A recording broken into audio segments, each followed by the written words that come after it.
Hi and welcome to this week's Sim Racing News Roundup, where we take a look at all of the news, well, I hope it's all of the news, from the world of sim racing that's happened over the last week. My apologies that this is coming out on a Saturday rather than the usual Friday update, but I was very busy yesterday with family, so that took priority, and this comes out today, so please forgive me for that.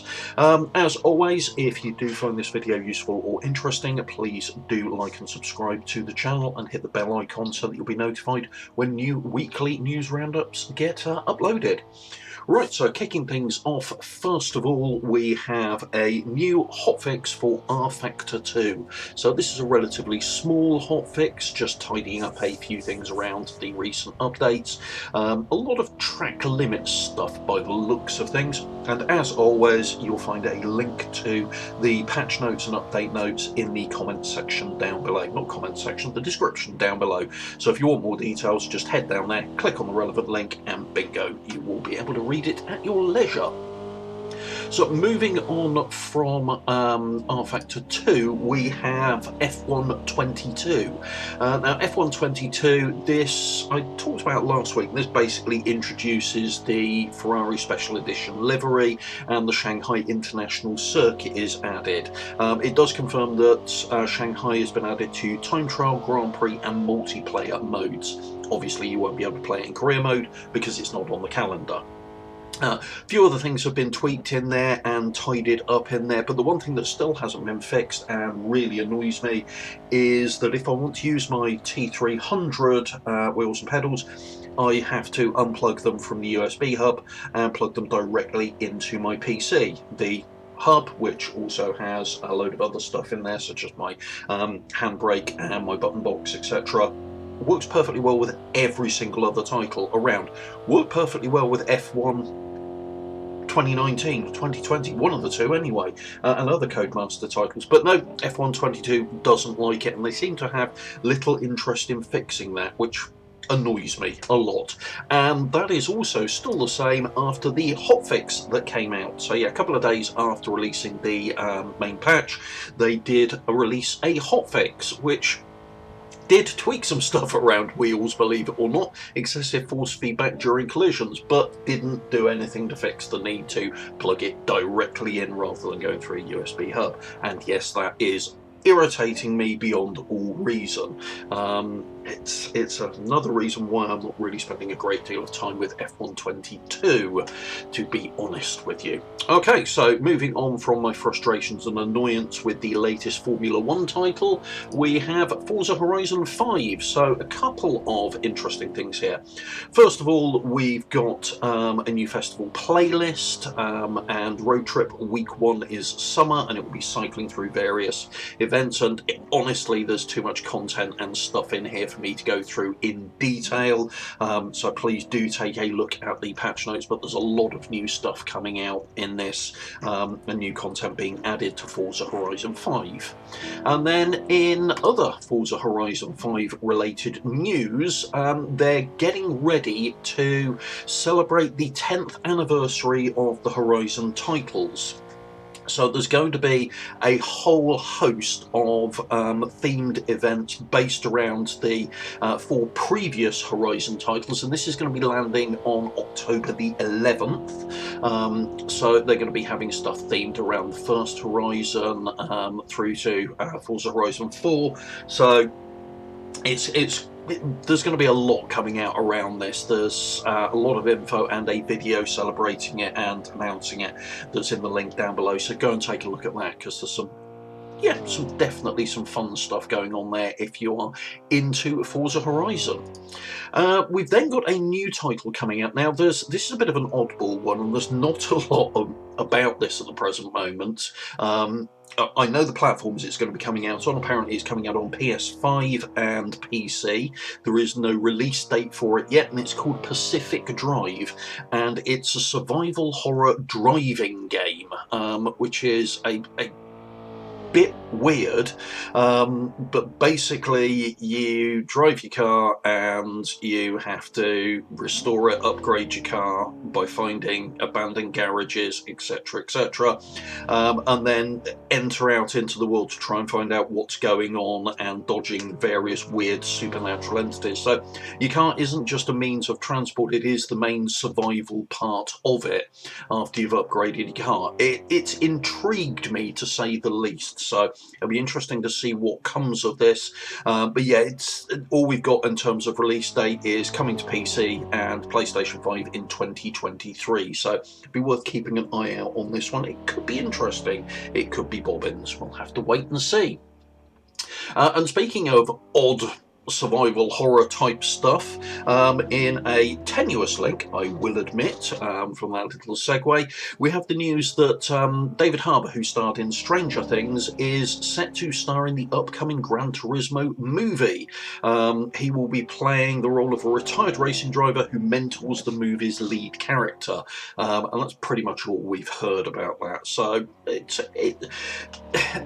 this Gran Turismo movie has me kind of intrigued in some ways and kind of like, this could be bloody awful in other ways. I mean, the fact that it's being directed by Neil Blomkamp, who did District 9, Elysium, and stuff like that, which are all really good movies. Just about everything in his canon I've liked as far as a film goes. David Harbour's a really good actor. There's still something about it that I remain unconvinced, but that's probably because the vast majority of racing movies, if we're honest about it, whilst they're entertaining, there's very few that are good and accurate in terms of both how they represent the driving, but also the source material. So it'll be interesting, and I hope they don't drop the ball massively on it. We've then got a little bit of unofficial news around WRC Generations. So this has actually come from Team VVV, who always seem to get early access to the WRC titles. And what they've done is they put out a video, 20 minutes long, showcasing all of the cars that are in the work in progress dev build. Now, what I do want to stress here is this may not be all of the cars in the title. This is the dev build they've got their hands on. It's not an official car list, but being perfectly honest, it's what we know so far, so it's worth a look in that regard. And then the final piece of news, and I've already hit the button on this, and if you're on PC I would strongly advise you do as well, and that is that Rennsport is opening up its closed beta application, so you can go over to the website, which as always there will be a link down below to, and I will leave a link to that, and you can sign up for a beta key. One of the nice things I did see in the confirmation email I got afterwards is that what they will be doing is distributing the keys on what they're calling a 50-50 basis. So 50% of the keys will go to the first people that sign up. So if they've got, say 10,000 keys, which I doubt they will have, but arguably if they've got 10,000 keys, 5,000 of them will go to the first 5,000 people that sign up. The other half will then be randomly allocated to everybody who signs up after that cut-off point, and that's actually quite a fair way of doing things. So they get some kudos for that. It's not just a first come first served basis for the sign up. So even if you're watching this video, a few days from now, there is still time to get on there and sign up, and you're still in with a chance, which is a nice thing. But keep in mind, this is a PC only title, so if you are on console, there's not really much point in signing up for a beta key. There are no console based betas, it is purely PC based. And that's this week's Sim Racing News Roundup. Now, in terms of what you've been watching here, what we've basically had is a new track from the reboot town called Misty Lock. Now, some of you may remember this particular track because Misty Lock was in Ferrari Racing Legends, which was a title by, I believe they were called Blimey Games at the time, but most people now know them or knew them as Slightly Mad Studios. It did pop up in an early pre-release build of Project Cars, but never turned up in its final version in Project Cars, instead being transformed into the Bannock Bray track, and they're in the same location. So Misty Lock is set in the Scottish region that Bannock Bray is in, and became the Bannock Bray track. But it's an interesting one to have in. It's a really nicely built track. There's loads of ambient sound effects and other animated things going in there. So you've got seagulls, helicopters, water and waterfall animations. You've got a load of sounds in there as well. If you stop on the side of the road, you can even hear the cows moo and the seagulls cawing and stuff like that. And there's some music from a pub you go past and all sorts of other stuff, as well as trackside announcements and things of that ilk. But it's just a really nice track to drive. It's good fun.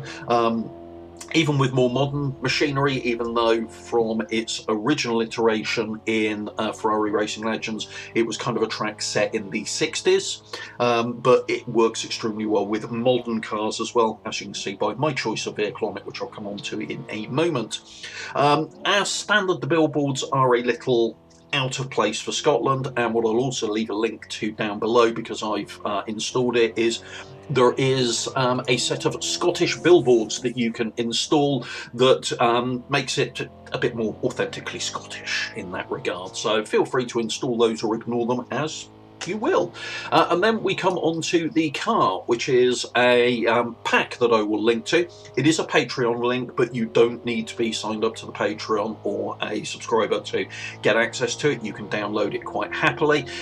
It's a Chevrolet Corvette C8 Stingray pack. It's a really nice pack. You've got multiple versions of the car in there. So you've got left and right hand drive versions, EU cars, Japanese cars in that regard. You've got a Z51 package option in there, as well as the standard ones. You've got a lot of really nicely done touches on there. The HUD works. The heads-up display, for example, works really well on the car itself. And the level of accuracy goes down to the fact that if you put the car in reverse, you actually get the reversing camera and the reversing track lines that show you where you're heading even work on the reversing camera, and that's an impressive touch. It really is. So it's a really nicely done car. It drives well. I quite enjoyed it. It looks good. So it's a nice package to have. And certainly it appears as though there's a lot of love that's gone into this, and it's nicely put together. Looks really good in VR as well. So one I strongly recommend people download and have a play around with, as with the track. Otherwise I wouldn't be featuring it, in all honesty. So that's this week's Sim Racing News Roundup. Hopefully you found this video useful. As I said at the beginning, if you have, please do hit the like button, and if you want to see more content of this type, please do subscribe to the channel and hit the bell icon to be notified when new videos get uploaded. Thanks very much. Take care. Bye.